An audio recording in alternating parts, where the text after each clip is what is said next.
I was so hard-headed at first. My grandma didn't even believe in me. I kept going though.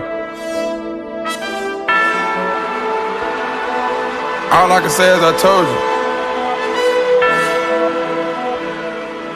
Jury at the bank now in the vault.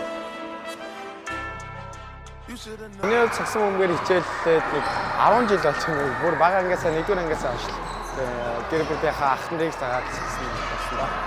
Цагсан бөмбөгийн спортоор хичээллээд өөрийнхөө хүн чанар тэгээд бас давхар цаг баримтлах чанараа бас сайжруулад мөн багаар ажиллах чадрыг эзэмшсэн байгаа. Тэгээд анх Америкийн нэгдсэн улсад болох AAU тэмцээнд сонгогдсноо мэдээд ер нь бол их баярлалаа. Тэгээд төвшин төр найз руу залгаад ингээд сонгогдчлоо мессежлээ чамд мессеж ирсэн үү гэдэг. Хоёуланд зэрэг мессеж ирээ. Тэгээд айгуу тийм жаргалтай аз жаргалтай байсан.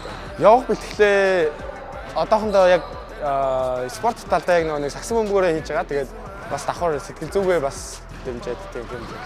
Анх энэ мэдээг ээж аав сонсоод тэгээд гэр бүлийнхээ мэдээд айгуух баярлалаа. Өө ямар гоё юм бэ те. Ингээд энэ залуугасаа ингээд гадагшаа яваа тэмцээнд орж байгаа юм байна. Тэгээд аав ээж нах гэсэн шамд итгэж байгаа шүү. I be a fighter to the end, to my last breath. I got angels all around me, yeah. I got love all around me.